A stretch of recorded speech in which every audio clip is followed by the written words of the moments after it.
8 मार्च हा आंतरराष्ट्रीय महिला दिन म्हणून आपण सर्व जण साजरा करत असतो आणि येणाऱ्या महिला दिनाच्या मी आपल्या सर्वच माता भगिनींना मनापासून शुभेच्छा देते. खरं सांगायचं तर महिला दिन हा वर्षातला फक्त एक दिवस नसून तो दररोज प्रत्येक क्षणी साजरा होणारा दिवस असायला हवा.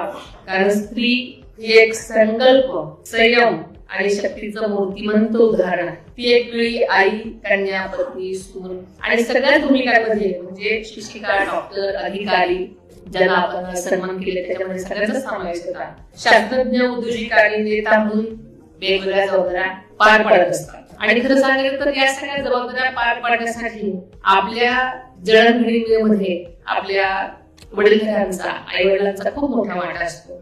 आणि असंच माझ्याही जडणघडणीमध्ये माझ्या पालकांचा, खास करून आईचा संस्कार आणि प्रेरणा हीच माझी खरी शिकवली आहे.